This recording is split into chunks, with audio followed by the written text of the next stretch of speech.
I Am the One Who Held You by Betalort, a Batman all-media types fanfic rated for teen and up audiences, with additional tags for Jason Todd's Attack on Titan's Tower, Alternative Universe, Wings, Wingfic, Cryptid Bat Family, Winged Bruce Wayne, Winged Dick Grayson, Winged Jason Todd, Winged Tim Drake, Blood and Gore, Pain, Angst, Fluff, Angst with a Happy Ending, Bruce Wayne Tries to Be a Good Parent, Accidental Brother Acquisition, and Good Older Sibling Jason Todd. Summary. Tim has always been on the outside of the family. Even Gotham didn't see it as fit to grant him the same blessing of wings she gave the other Robins. He didn't see any reason why that would change.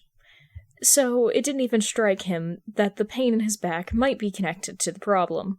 Jason just wanted to show Batman what happens when his birds fly loose. He did not expect to find Robin bleeding from his back and screaming in pain. Or, Gotham picks the worst possible time to start Tim's fledging. But it ends up bringing the family back together. So that's a win, right? Tim would honestly consider killing for a cup of coffee right now. That or a couple of painkillers. Those would be appreciated too. Although the cup of coffee was first on his list of wants. He was reluctant to leave the comfort of his bed, though. Something in him protested just at the very thought. He couldn't sleep. He wasn't sure if he wanted to or not. It was impossible for him to work. There was some part of his brain that was just yelling at him. For what, he didn't know. And his back hurt. If Bruce had allowed him on patrol in the last couple of weeks, maybe there would be a reason for his back to be screaming. But with the Red Hood threatening Robin, Tim was unfairly grounded and banished to Titan's Tower. It was almost ironic to Tim how Bruce would hover like a mother hen. Yet Tim knew he couldn't be that important to the man. He was just Robin. Not even by Bruce's own decision. It was probably obligation to prevent another bird from getting hurt. Even Gotham didn't think he was part of them. He wasn't chosen by Gotham. He had chosen this all by himself. He wasn't like Dick and Bruce, had it changed to fit the blessing given by the city. Bruce hadn't even briefed him on it when he first went out as Robin. That had been all Dick, who had, at least, been more welcoming than Batman. It was the only part of their identities that hadn't fit when 9-year-old Tim Drake had been putting the clues together. Bruce Wayne didn't have the giant bat wings that spread from Batman's back. But everything else had fit. It hadn't made a difference in the end, and Tim had wondered out loud at one point about the giant feathered wings Nightwing boasts, and Dick had been all too happy to show them off, telling Tim all about it. He had never gotten to be the one to tell Jason after all. Tim tried not to feel too much like an imposter, a stand-in. The city of Gotham picked her guardians, her protectors. What had, at first, been a cape Bruce had designed, had, at some point, grown as real bat wings, combined with other attributes such as talons and echolocation. When Bruce had taken Dick in, let him help as Robin, the last thing the older man had expected was to wake up one night to Dick screaming and bird wings growing from his back. A few weeks later, the ward of Bruce Wayne had both wings, sharp teeth, talons, and feathers sprouting from different places on his body. The attributes were easy to hide, simply tuck them away under the skin again. But Dick usually preferred to at least keep the talons and feathers out around the house. He even chirped at Tim ever so often. Although Tim didn't understand what he meant, and could not respond in kind. Jason had also gotten his wings before he died. His death had made them unable to be hidden, yet another reason his funeral had been a closed casket. Tim could tell Dick had been excited to help Tim with the fledging, always asking questions about his well-being, if any symptoms had shown. He stopped after 2 years had passed with no sign of it. Even in that, Tim remained an outsider. Staying at the tower for longer than a weekend had been fun at first, when the others were there too. But Con had to go home, Bart was helping the Flash, and Cassie had other obligations. So now, Tim was alone in an empty tower with nothing to distract him from the slowly escalating pain in his back and the cold feeling of loneliness. Tim clenched his teeth as he twitched slightly on the mattress, and the pain became a burn. He had never felt anything like this before. Not even the most injured he had been on patrol. Scratched the coffee. He would even take sedation at this point to stop this. What the hell was going on? The boy wonder struggled onto shaky arms and hoisted himself off the bed to the best of his ability. He bit his tongue to keep from screaming, as the movements irritated his back even further. But he needed to get up. A small voice on the back of his head, probably the logical part, told him he should contact Bruce. The man would know what to do. But Bruce was likely busy. Thinking felt like moving through molasses. But Tim was vaguely sure Batman would be on patrol by now, even if he wanted to. Tim had no clue where his phone was. He was pretty sure his comms unit was somewhere in the kitchen. He was a big boy. He could handle this himself. First step, going to the med bay for some painkillers. Then he could consider letting Bruce know something had come up. Or maybe Dick. The older Robin might be a bit nicer about it. Tim felt less like a bother contacting him, rather than Batman. Tim managed to push himself up against the wall, hobbling out of his room. His hands shook as he opened it. He choked as the door swung out into the hall, all of the weight he had placed on it, making him fall onto the floor. It felt like someone had thrown water on his face, and with a twitch of his hand, he touched his cheek. It wasn't water, it was tears. His eyes were watering, his ears were ringing, but he could make out the sounds of choked sobs, too. Shit, that was bad. He thought he had trained himself to cry silently a long time ago. Tim managed to drag himself to the med bay, not even trying to get back on his feet again. It was awkward to crawl, but it was better. He had to stop every few drags to breathe through the pain. It was like it came in waves, only worsening when he tried to move. And at this point, he was sure the painkillers wouldn't do anything to help at all. But what else was he supposed to do? Lie here and take it? Not to be dramatic, but he wasn't sure he would survive that. It took a while of calm breathing for Tim to get into a sitting position, straining to reach the medicine cabinet. He had just managed to finagle the simple lock when suddenly all the lights in the room went out. He froze, hands just barely away from the bottle. The room turned an angry red as the emergency lighting turned on to compensate for the lack of power. This had to be a prank. Tim wanted it to be a prank. He wasn't sure he could deal with anything else. Although, the sick feeling in his stomach told him it was nothing of the sort. He bit his lip and hurriedly shook a couple of pills out into his hand, swallowing them dry. Was it too many? Probably. But he couldn't care less right now. He maneuvered himself towards the vent as quickly as he could, hoisting himself up into it, closing it behind him. If his back hadn't been screaming, he would have done it a lot faster. But as it was, he just barely got situated, laying down on the metallic material, when he heard the sound of metal scraping the floor in the hall. Tim tried to choke his breathing, to be silent, but it was a worthless endeavor. He put his hand over his mouth instead, biting his palm to keep quiet. The arrival of whoever had broken in was heralded by a haunting whistle and the slam of a door. "Come out, Bertie, wherever you are," a mechanical voice said, the sharp edges of the voice digging into Tim, and an almost physical pressure increased in his back. He bit back a whine, trying to silently edge himself further into the vent. He carefully turned around, facing the vent cover without irritating his back, and peeked out. Immediately he saw red, and not just because of the pain, even though his position was bad. The Red Hood was in the tower. Why the crime lord had left Gotham, why he was in the tower at all, was a question Tim didn't have the answers for. But since Robin was the only one in the tower, and that was who he had made threats against, he could make an educated guess.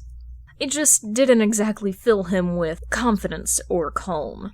Maybe if Tim's back hadn't been trying to turn itself inside out, it would have stood a chance. But as it was, Tim could barely even stand. The voice changer made for an uncomfortable laugh. "Does the little bird want to play hide-and-seek?" Metal hit metal in a loud clang that made Tim's ears screech.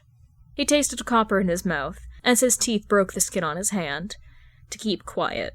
The sting felt minuscule in comparison to his back. "I suppose I can indulge you this time, replacement. Let's see, where could he be hiding?" Tim pulled his feet further away from the vent cover, edging away. He tried clawing away, but he froze as his back seized up in a wave of fire at the motion. Tim reached back awkwardly with his free hand, and it came away wet. His breath hinged in his throat, and the pain felt like knives carving into his back. "Is the little bird under the bed?" A loud crash was heard as the Red Hood must have pushed the bed into the wall. It hit the ground under the bed hard. Tim flinched, stifling a whine, fingers clawing for some purchase to hide. To get away, to get back to the safety of his room. Oops, I guess not. Is it hiding in the closet? The answer was the sound of gunshots, closer to Tim's feet. Some glass shattered from where the bullets had torn through the closet door. Not in there either. Now, where could a little replacement hide itself from danger? He knew Red Hood was onto him. There was no way he wasn't.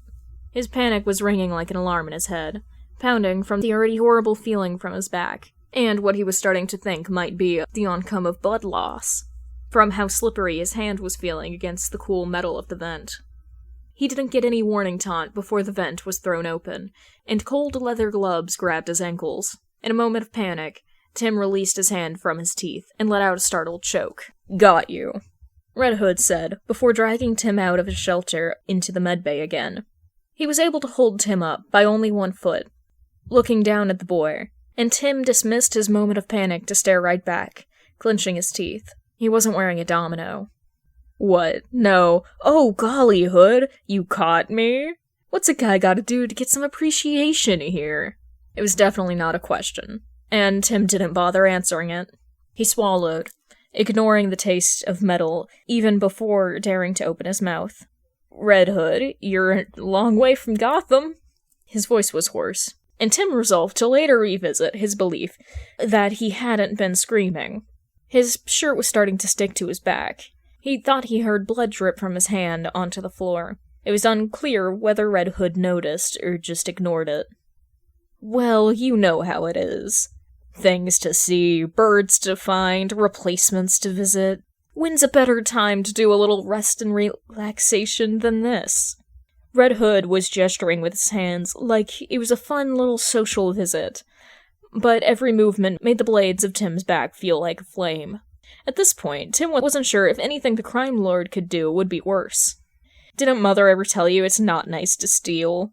Tim's filter might be malfunctioning, because instead of asking what he stole, he replied with, "Maybe she would have if she had ever been there." He gritted his teeth, grounding out, "Didn't yours ever tell you not to cut someone's head off?" The mechanical laughter was just as chilling the second time. If not worse, because Tim was looking straight into the red metal helmet. Oh, replacement thinks he's funny. How about that? He shook Tim a bit, and the boy choked on a sob as it jostled his back. "You're not looking so good, replacement. Had a nightmare or something?" He didn't get a response. The blood rushing to Tim's head wasn't doing him any favors, and the world was starting to turn black around the edges. He blinked, trying to keep conscious, as Red Hood held him closer to the helmet. Eyes on the enemy, Timothy. "Hey, I'm talking to you." A hand slapped his face.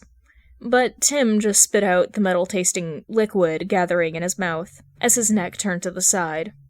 "What the fuck's wrong with you, replacement?" Tim choked on a cough. "My back, something's wrong." The boy wasn't expecting the crime lord to actually take him seriously, but it wasn't long before he felt himself being turned around, and a curse rang loud, close to his ears. He flinched back hard at the closeness. But this only brought him closer to Red Hood, and as soon as his back touched something hard, he screamed. Regardless of if he wanted to or not, and his vision lit up white. It felt like lava was burning him from the inside out. He must have really blacked out, because the next thing he knew, he was hanging over the shoulder of someone being transported somewhere. This shoulder was solid underneath him. Their hands placed, he noticed, in places that didn't agitate the lava on his back. Tim groaned as he resurfaced into consciousness. "So Sleeping Beauty's awake." Tim groaned at the taunt, his energy completely abandoning him. If he hadn't been delirious, he might have thought they sounded worried. He did note how the voice had lost its mechanical distortion. It also sounded vaguely familiar, but Tim couldn't figure out what that meant. "How long has your back been this bad?" He felt more than he saw the door open, and he was deposited onto a bed gently. He was laying on his front, and a quick touch revealed the soft blanket he knew he had left on his bed. "I don't know, it wasn't..." He paused as another dagger seemingly tried to exit from his body. "It wasn't this bad yesterday." He had no idea why the crime boss, who had most likely come here to hurt him, suddenly cared. but already being in his room made it feel better. He flinched at the sound of a knife being drawn, his whimpers only being calmed when the other person gently shushed him, in a move that came out of left field. Tim could barely think about what that meant. It didn't matter, as his shirt was cut in two, and came off in a shriek of pain, as the congealed blood held onto his skin, with all of its might. But it came off, and Tim was left short of breath. Shit. If a crime lord who threw a bag of severed heads into a meeting was cursing, then it must be really bad. Tim wasn't sure he wanted to know. Why didn't you contact B? All of Tim's prepared excuses had left the building the moment his back started to claw open. He could barely form words. His breathing was erratic, his vision was swimming. Any sounds he made were whimpers and choked sobs more than words. Hey, stay with me. The voice was far away now, and Tim could only focus after two warm hands, which were no longer covered in leather, gripped his cheeks and guided his head up. Robin, I need you to stay awake. Tim wasn't sure what he expected to see, but out of everything he expected, a grown-up Jason Todd was not one of them. He looked almost the same, just older, if not for the glowing green eyes and the white streak in his hair, but Tim wasn't one to judge. If older Jason wanted to look like a skunk, then more power to him. Without the firm touch on his skin, he would have been convinced it was a hallucination anyway. Maybe it still was, and the combination of painkillers and the hell on his back was just that convincing. Jason? He mumbled weakly, and while it did not remove the panic in the other boy's eyes, he put on a tense smile. That's right, Baby Bird.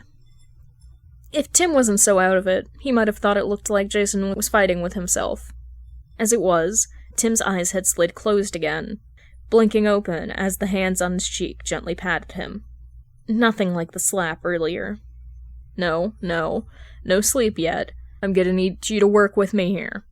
Do you copy? Tim nodded tiredly. His predecessor wanted his help. Of course Tim could do that. Another curse, and Tim caught his eyes sliding shut again. He forcefully opened them. Jason gave him another tight smile. There we go. So, this is gonna sound insane, but you're currently fledging. I need to cut open your back. Tim's eyes narrowed. That didn't sound quite right. There was no way. They had established that just wouldn't happen to him. He whined in confusion. I know. Cutting it is gonna hurt. More than it already does. He adds as an afterthought. But afterwards, it will be much better, yeah? Now, I need you to stay awake. I can make the cut, but I need you to bring the wing out of the hole. Tim had almost stopped listening when he mentioned it would be better afterwards, but he nodded to show he was still understanding the plan. Jason's hesitation was plain to see. I'm gonna need you to verbally respond here. If I make the cut and you don't get them out, it's gonna be even more messy than it already is. Jason's hands were covered in blood, and Tim couldn't imagine he looked any better. It felt unreal to think that it was his blood. You cut? Tim croaked, something he could now identify as wings pressing against his skin on the inside. I moved them out. If Tim had excess brain function, not currently taken up by pain, he would have wondered how weird all this was. The idea that his back might be hurting because of fledging had not struck him even once. He knew that when both Dick and Jason had been Robin, the signs had been there for a few months, especially noticeable with Jason, now that Bruce knew what he was looking for. But it had been over 2 years by this point. There had never been a need for a plan for when the wings would erupt from his shoulders, as there had never been any hint that it would happen. Tim had made his peace with that. And yet, here he was, Jason Todd about to cut into his shoulders to bring forth limbs currently being choked out by the lack of space in his shoulders, and feeling like molten lava running straight down his bones. That's right, baby bird. Jason vanished from his vision, and Tim fought to keep his eyes focused on the Superboy poster above his bed, to keep himself focused on something to not pass out. At the first touch of Jason's hands on his inflamed back, he choked at how cold the hands felt in comparison. But the relief quickly turned to pain, and he stuffed the blanket he was laying on into his mouth to keep himself from screaming, or worse, biting off his own tongue. It didn't stop the sounds as blade hit skin, and the feeling of blood pooling started to ping his overworked nervous system. He could feel air on sensitive new nerves, just barely peeking out, and it felt like boiling. He waited for Jason's cue, and when the older boy finally said go, Tim took a deep breath. Well, as deep as he could, which wouldn't win him any awards for lung capacity, and tried to make the new limb under his skin move. In the end, it wasn't unlike moving an arm, if you ignored the fact it was a new, unknown limb, and that his skin had been torn open to make an opening. Tim breathed out, easier once the limb had exited. A small, naked wing, probably not much longer than a foot, twitched as it figured out where to rest on his back. Tim was sobbing, but it did bring him some relief. The other side almost felt worse in comparison. "You're doing great. Just one more to go," Jason said, moving his hands. Tim didn't even bother responding, just wanting the older boy to get it over with. A matching cut was drawn on the other side, and Tim laboriously moved the companion to the other out, and before he knew it, there were 2 new limbs stretching over his body. Getting used to actually being out in the free air, in comparison to the confinement of his back. Tim could only imagine it looked like a bloodbath behind him. He did not want to deal with that right now. The pain was finally decreased, although it did not disappear entirely. It was basically heaven in comparison. He wanted to sleep. Jason seemed to be much in the same mind. "Thank fuck that's over," he said, audibly slumping with a heavy sigh. "I am not qualified for that." The older boy seemed to be about to get up, and Tim tensed, unconsciously reaching out to hook a hand on Jason's wrist, preventing him from leaving. "Don't go," he mumbled, barely audible to himself. He would probably be cursing himself later when his voice was completely gone. Unlike the chilling, mechanical laugh from earlier, this one was warmer, nicer. "I'm not going anywhere, replacement. Just going to get some wet towels. Your back is a mess." Tim's raptor grip loosened as his eyes closed again against his will. He mumbled something else, but he was already halfway gone. A gentle hand on his hair made him dive even deeper. "Just go to sleep. It'll be better when you wake up." Tim didn't need much more encouragement. Tim was sure he had remembered to turn off the heater before he went to sleep last night. But somehow his room was sweltering when he clawed his way to consciousness. He groaned, not even recollecting what exactly had made him finally crawl into his bed, instead of continuing to work into the morning, and he tried to push down his blanket to lessen the heat he was feeling. Only his hands did not come into contact with any soft fabric, and instead grabbed a handful of feathers covering his body. Someone had also wrapped his hand in bandages. This made him pause. Dick had stopped cuddling him with his wings out when it became clear Tim wasn't getting his own pair. The younger wasn't exactly sure why. Maybe he didn't want to make Tim jealous or something. But it still didn't exactly explain what was going on here. There was a warm body behind him, a beating heart. It didn't explain the raised voices he could hear either. Tim groggily tried to orient himself, but failed as his body seemed to just refuse to move when he wanted it to. There was a distinct ache in his back, like he had stretched it wrong. The feathers seemed to poof as he moved. "You didn't even notice? Are you kidding me?" An agitated voice shouted, as Tim gave up on moving and instead started listening. He wasn't sure what exactly woke him up. His head felt like it was full of cotton. "He didn't even contact you. What does that say about you? If I had known..." A different voice, a deep voice, responded, but was quickly interrupted. "Well, you didn't, obviously." The first didn't sound impressed. Tim was starting to break through the fog.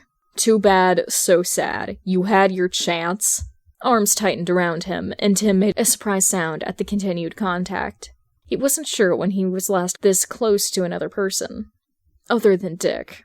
It stopped any response that might have been coming from the other people in the room. "Oh? The little birdie is awake?" Tim flinched as the wings covering him opened up, and let light in. He blinked to get used to the light, and startled to find that Batman was staring straight at him. Tim's eyebrows furrowed in confusion. He wanted to ask what Batman was doing here, but the only thing that came out when he opened his mouth was a croak and a chirp.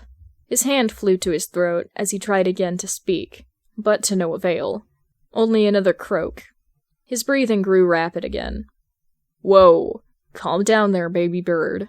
A hand on his back startled him to breathe in, and he gulped air back in. "Look at what you've done now. You startled him." A sigh, and Tim recognized it as one of Bruce's worried ones. Jason. Wait, the events happening before Tim fell asleep suddenly started to come back to him. Jason? Tim took a deep breath and looked up at the person whose arms he was currently cradled in. It was Jason, the same older version of the second Robin that Tim had seen earlier, who had cut into his back. As if Tim's sudden recollection of them made them move again, the small wings on his back twitched violently to establish their presence. He squawked in surprise at the movement, but once again, a strong, warm hand on the new limbs calmed him down. Tim instinctively relaxed back into the hold as the wings once again blocked Bruce from view.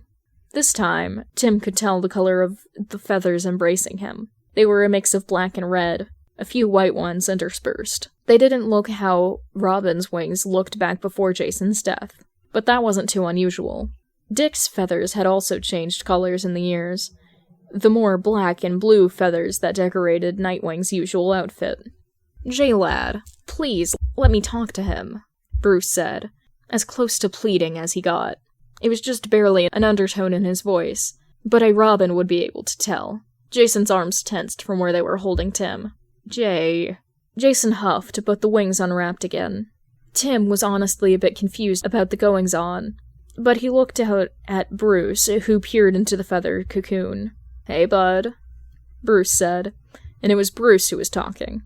The cowl was nowhere to be seen, and even though he was dressed in the armor, and the bat wings that so defined the hero were spread behind his back, Tim hummed in greeting. Previous experience telling him that speaking would be a hopeless endeavor. "Are you okay?" Tim chirped, feeling the strange feeling echoing in his throat. Bruce gave him a tight smile, which grew even tighter as he looked at the bony wings protruding from Tim's back. They were still only covered in naked skin. "You had a rough day, haven't you?" He didn't reach out to touch Tim, but Tim thought he noticed his hand twitched as if he wanted to. Jason must have caught it too, as the wings encroached on Tim's field of vision. If Tim had been a bit more clear-headed, he might have found it ironic how Jason, who had come to hurt Tim, was now protecting him from Bruce. As it stood, those thoughts didn't even strike Tim. "We should bring you to the cave, to let Alfred have a look. Wouldn't you agree?" It sounded logical to Tim. So he slowly nodded. Bruce's eyes flickered from Tim's to Jason's. Jason was visibly hesitating. "Why should I trust you with him?" Jason asked, and Tim's eyebrows furrowed. He could kind of tell that he was not in the right headspace to understand this conversation. Bruce looked hurt at Jason's distrust. "We both know this is not over yet. It would be safer and more comfortable for Tim to finish his fledging in the cave, where we have all the medical expertise to help him, should anything go wrong," Bruce reasoned, but it didn't seem to help convince Jason. Tim himself was kinda stuck on the whole not over yet part, even through the fog in his brain. He was remembering that the wings were not the end part.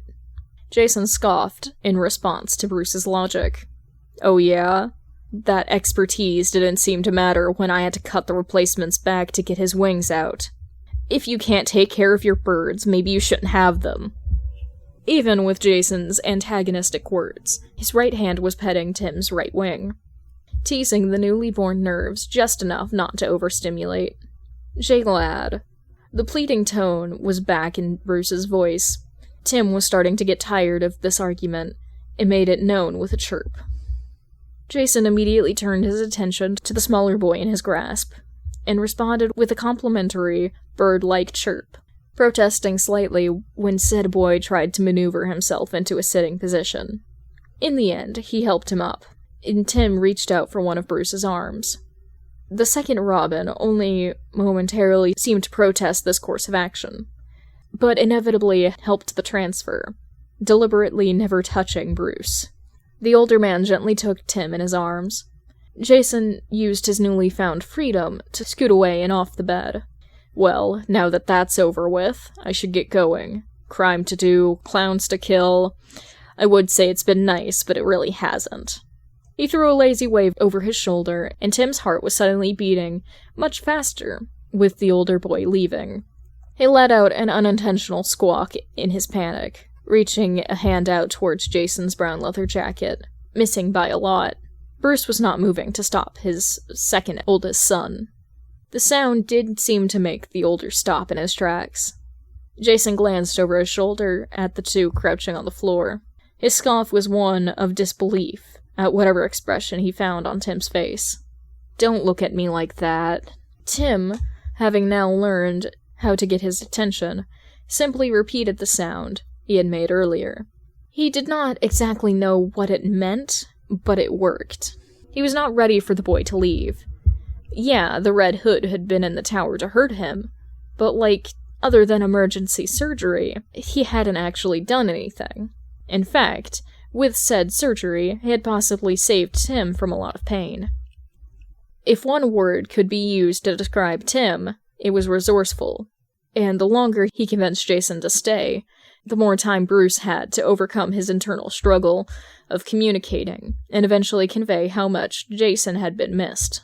So a win-win, right? Especially if Dick managed to get his talons on Jason, then it would be even harder for the boy to try and leave. And maybe, just maybe, Tim also enjoyed seeing Jason's plans go completely off the tracks. Future Tim would probably appreciate it a lot more. Jason's wings were twitching behind him, as his internal conflict was revealed by the limbs. Tim was sure if he could, the older boy would have hidden them away, but he hadn't had the chance. He pointed an accusing talon at Tim, his other attributes coming out in what Tim could only assume was instinct. "I came here to hurt you. You know that, right? You don't want me around." Tim repeated the squawk, if only more insistent.